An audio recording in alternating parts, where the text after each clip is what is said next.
Paano ka ba nakapunta sa bansang New Zealand, Dol? Yung mga taong tumulong sa akin nung pumunta ako dito.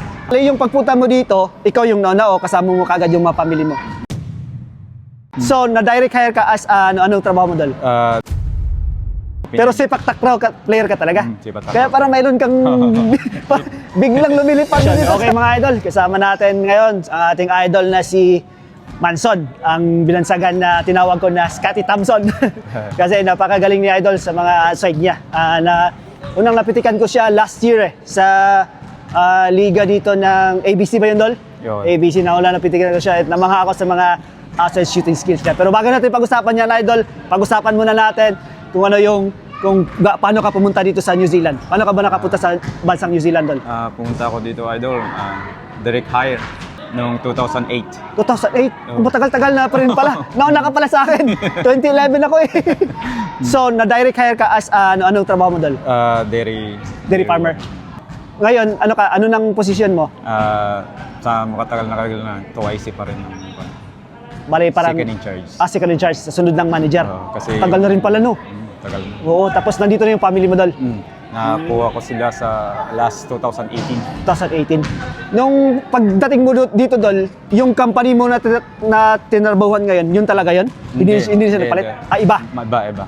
So nag-change ka ng ilang company na yung dumaan sa'yo? Mga 4. Yung pagpunta mo dito, ikaw yung nauna o kasama mo kaagad yung mga family mo? Ako lang, 24 years old ako dumating dito, idol. Oo.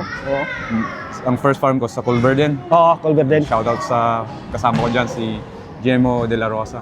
Yun yung kasama. Siyang pinapasok sa akin dyan sa Colverden dati. Siya yung nag-ano talaga sa'yo, tumulong sa'yo. Then si Ate Mildred Alcantara.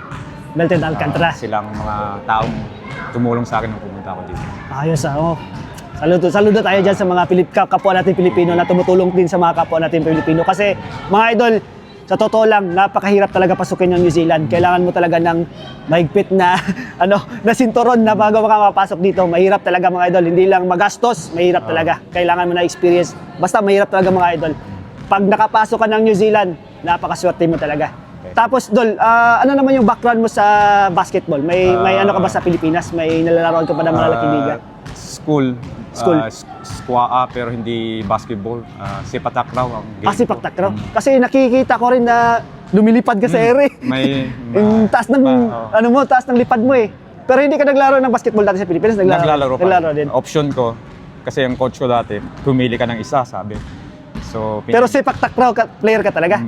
Kaya parang mayroon kang biglang lumilipad din dito sa idol eh. Malakas din tumalon eh.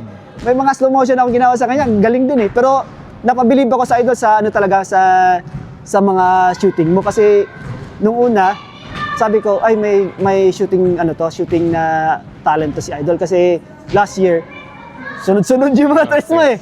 Nakita ko talaga na shooter ka talaga Dol kahit na hindi ka malaking basketball player sa Pilipinas pero naipagpatuloy mo pa rin ang pagmamahal sa basketball, no? Parang nakuha sa katawan. Kasi Pilipino tayo, yun ang game yun ang sport natin ng mga Pilipino. Ano yung totoong pangalan mo, Dol?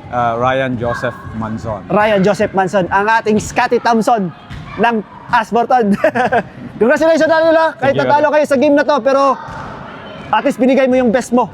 Idol talaga sa mga shooting skills si Idol.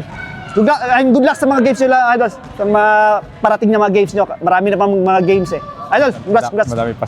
Thank you.